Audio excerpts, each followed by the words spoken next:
મિત્રો આજે તારીખ થઈ 4/6/2026 ને અત્યારે આપણે હળવદ શહેરના સરા રોડ ઉપર ધાંગધ્રા બ્રાન્ચની જે નર્મદા કેનાલ પસાર થાય છે આ કેનાલ કાંઠે છીએ મિત્રો અત્યારે.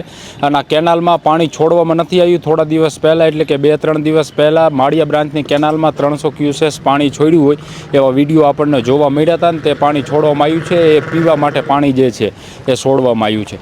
અત્યારે આ જે પાણી અત્યારે કેનાલમાં તમે જોઈ રહ્યા છો આ પાણી છોડવામાં નથી આવ્યું, પરંતુ હળવદનું ગંધાતું દુર્ગંધ મારતું ગટરનું જે પાણી છે આ ગટરનું પાણી અત્યારે સીધું આ નર્મદા બ્રાન્ચ કેનાલમાં છે એ છોડવામાં આવી રહ્યું છે. અને આ જે દુર્ગંધ મારતું પાણી તમે જુઓ છો કે અહીંયાથી આ ગટરનું પાણી પણ આવી પણ રહ્યું છે, અત્યારે પણ મિત્રો ચાલુ છે. અને આ હળવદનું જે ગટરનું પાણી છે, ગંધાતું દુર્ગંધ મારતું જે પાણી છે એ પાણી અત્યારે આ ધાંગધ્રા બ્રાન્ચની નર્મદા કેનાલમાં છોડવામાં આવી રહ્યું છે. અને આ જ કેનાલ હવે પછી જ્યારે ચાલુ થવાની છે, કારણ કે કહી રહ્યા છે કે સાફ સફાઈ જે છે એ કરવામાં આવી રહી છે એટલા માટે થઈ અને કેનાલ બંધ છે અત્યારે. પરંતુ કેનાલ સાફ કરવાના બદલે કેનાલને દૂષિત જે છે એ હળવદ પાલિકા તંત્ર કરી રહ્યું છે. અને આ મિત્રો આપણે એટલા માટે અત્યારે બોલીએ છીએ કે આ જે ગટરનું પાણી જે છે એ ધાંગધ્રા બ્રાન્ચની નર્મદા કેનાલમાં અત્યારે નાખવામાં આવી રહ્યું છે. અહીંયા ઊભા છીએ તો પણ એટલી દુર્ગંધ આવે છે અને આ પાણી આમાં નાખવામાં આવી રહ્યું છે. આજ જ્યારે કેનાલ ચાલુ થશે ત્યારે આ જ કેનાલમાંથી હળવદના લોકોને જે છે એ પીવાનું પાણી આપવામાં આવે છે. હળવદના 40 ગામના લોકોને પીવાનું પાણી આપવામાં આવે છે. તેની સાથે રાજકોટ હોય, જામનગર હોય કે પછી દ્વારકા હોય તો તેઓને પણ જે છે એ પાણી આપવામાં આવે છે પીવા માટે.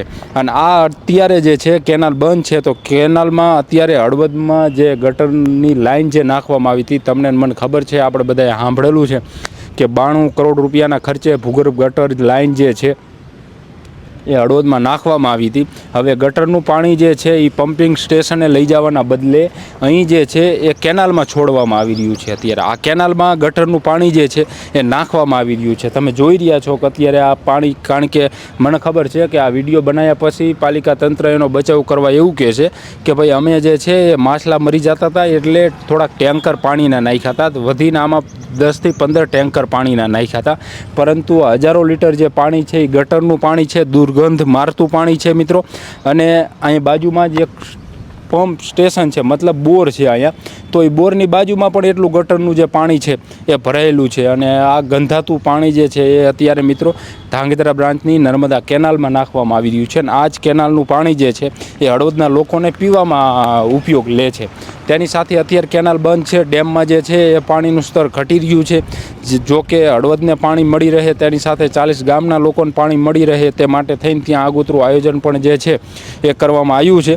પરંતુ અત્યારે જે છે મિત્રો એ આ કેનાલ બંધ છે. જ્યારે કેનાલ ચાલુ થવાની છે, કેનાલ ચાલુ થશે એટલે આ બધું દૂષિત ગંધાતું જે પાણી છે એ બધું પાણી જે છે એ ડેમમાં ઠલવવાનું છે અને અહીંયાથી વળી પાછું આપણને પીવાનું પાણી આપીએ છે. તો આ જે હળવદ પાલિકા તંત્ર અત્યારે ગટરનું પાણી જે કેનાલમાં અત્યારે નાખી રહી છે મિત્રો, જે દૂષિત પાણી જે છે કે અહીંયા ઊભા રહી તો પણ એટલી દુર્ગંધ આવે. હવે આ જ પાણી જે છે વળી પાછું આ જ નગરપાલિકા જે છે એ હળવદના લોકોને પીવાનું પાણી જે છે આપે છે એમાં ભેરવવાની છે. એટલે ખાસ જાગૃત લોકોને પણ વિનંતી કે થોડુંક બોલો તમે, નહીંતર આમણામ નહીં હાલે ને મારી નાખશે આ પાલિકા તંત્ર. કારણ કે મિત્રો આટલું દૂષિત જે પાણી છે, પહેલાં અમે હમણાં તપાસ કરી તો ઘણી વખત સામતસર તળાવ જે આપણું છે એ તળાવમાં લોકો ગંદુ પાણી જે છે એ છોડતા હતા, પરંતુ જાગૃત વ્યક્તિઓએ રજૂઆત કરી એના કારણે તળાવમાં છોડવાનું બંધ કર્યું અને હવે જે છે એ કેનાલમાં છોડી રહ્યા છે. તેની સાથે એક મહત્ત્વની વાત એ પણ એક છે મિત્રો, ખામે ભૂંગળું નાખેલું છે, અહીંયા આગળ કોઈ વાલ કે કંઈ મેકેલો નથી, એટલે એવી પણ શંકા છે કે આ તો આજ ખબર પડી આપણને. બાકી આ લોકો જે છે એ ગટરનું પાણી આમાં નાખતા જ છે, કારણ કે સામે ભૂંગળું મેકેલું એને વાલ કે કંઈ છે નહીં, એટલે જ્યારે સામે બાજુમાં જ પાણીનો સંપ છે, અહીંયા પીવાનું પાણી જે છે એ લોકોને આપવામાં આવે છે, ટાંકો પણ છે અને ટાંકાની ફરતું ગટરનું જે પાણી છે મિત્રો એ પણ પાણી ભરાયેલું છે. હવે એ બધું ગટરનું પાણી જે છે એ અત્યારે ધાંગધ્રા બ્રાન્ચની આ નર્મદા કેનાલ છે, આ કેનાલમાં નાખવામાં આવી રહ્યું છે. અને આ જ પાણી જે છે એ લોકોને પાછું પીવામાં આપશે. હમણાં જ્યારે કેનાલ ચાલુ થશે મિત્રો ત્યારે આ જ પાણી જે છે એ બધું લોકોને પીવામાં આપશે, કારણ કે આ પાણી જે છે એ હટાવવાનું તો છે નહીં, અહીંયાથી ચાલુ છે. આ તમે જુઓ મિત્રો, છેક સુધી જે કેનાલમાં છે એ ગટરનું પાણી અત્યારે ભરેલું છે. 2-3 ફૂટ સુધી ગટરનું પાણી જે છે એ અત્યારે કેનાલમાં ભરાયેલું છે. અને આ જે પાલિકા તંત્ર છે હમણાં કેનાલ ચાલુ થશે એટલે આમાંથીને જ વળી પાછું પીવાનું પાણી આપવાના છે. એટલે આ બધી પરિસ્થિતિ છે, એટલે લોકોએ બોલવું પડશે, નહીંતર નહીં બોલો તો પછી મરી જઈશું આપણે. કારણ કે આ રીતના તો થોડું હાલવાનું. ગટરનું પાણી જે છે એનો નિકાલ માટે થઈને કરોડો રૂપિયા ખર્ચવામાં આવ્યા છે. કરોડો રૂપિયાની ગ્રાન્ટ રાજ્ય સરકારે આપી છે, ગટર લાઈન નાખી છે, પમ્પિંગ સ્ટેશન બનાવ્યું છે અને બધી વ્યવસ્થા જે છે એ કરવામાં આવી છે. તો પછી આ ગટરનું ગંધાતું દૂષિત પાણી છે એ નર્મદા કેનાલમાં શા માટે છોડવામાં આવી રહ્યું છે? સામે ભૂંગળું પણ નાખેલું છે. એટલે જ્યારે પણ ગટરનું કંઈ પાણી હોય મિત્રો, એટલે તમે જુઓ સામે ત્યાંથી વળી પાછું અત્યારે પણ હાલની તારીખમાં પણ ગટરનું પાણી, આ એક જગ્યાની વાત કરું છું, આગળ તો બીજું આવતો હોય તો જુદું, આ એક જગ્યાએ પણ અત્યારે જે છે આ ગટરનું પાણી અહીં ચાલુ છે. અને અહીં તમે જોઈ રહ્યા છો કે માછલા પણ મરી ગયા, કારણ કે પાણી છે એ બંધ કરવામાં આવ્યું હતું. પછી પાલિકાએ કંઈક થોડાક ટેન્કરો પણ નાખ્યા હતા અહીંયા, પરંતુ એટલા પાણી માછલા ન જેવીએ કે મરી ગયા. અને ગટરનું જે પાણી છે આ બધું, કારણ કે એના કારણે પણ માછલા મરી જાય એવું નથી.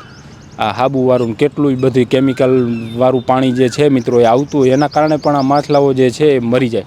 હાલ અત્યારે એટલી દુર્ગંધ મારી રહી છે અને છેક સુધી કેનાલમાં ગટરનું પાણી નાખવામાં આવી રહ્યું છે. આ પાણી હટાવવાના છે નહીં. કેનાલ બંધ કરી છે કેનાલ સાફ સફાઈ કરવા માટે, પરંતુ સાફ સફાઈ કરવાના બદલે કેનાલને ઉપરથી દૂષિત કરી રહ્યા છે. અને આ જે પાણી છે એ હળવદના લોકોને આવતા દિવસોમાં કેનાલ ચાલુ થશે એટલે પીવામાં વળી પાછા ઉપયોગ કરવાના છે. લોકો માંદા પડે, કંઈ પણ થાય તો એ પછી આપણા માથે છે, એ આપણે જોવાનું. ડૉક્ટરના ખર્ચાને બધું આપણે જોવાનું. પણ આ પાલિકા તંત્રની કેટલી બેદરકારી છે મિત્રો તમને નજરે અમે દેખાડી રહ્યા છીએ. તમે જ આ જુઓ કે ગટરનું દૂષિત પાણી કેનાલમાં નાખી રહ્યા છે, અને આ જ કેનાલ વળી પાછું પીવાના પાણી તરીકે ઉપયોગમાં લેવામાં આવે છે.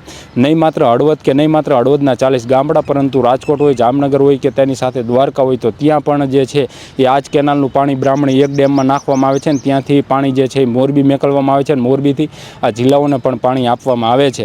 પરંતુ આપણે કેવું પાણી પીવી છીએ? આ દૂષિત, આવું ગંધારું ગટરવાળું જે પાણી છે એ આપણે પીવી છીએ. કારણ કે આ કેનાલમાંથી પાણી કાઢવાના તો છે નહીં. જ્યારે કેનાલ ચાલુ થશે એટલે વળી પાછું બધું ડેમમાં જે છે એ ભેગું થઈ જવાનું છે. આપણને ખબર છે કે હોય દૂષિત, પણ આપણે જાણી જોઈને આવું ગટરનું ગંધાતું પાણી જે છે એ પમ્પિંગ સ્ટેશને પહોંચાડવાના બદલે આપણે સીધો શોર્ટકટ રસ્તો પાલિકા તંત્ર કરી નાખે છે અને કેનાલમાં છોડી દે છે. એ કેટલા અંશે યોગ્ય છે? આભાર મિત્રો.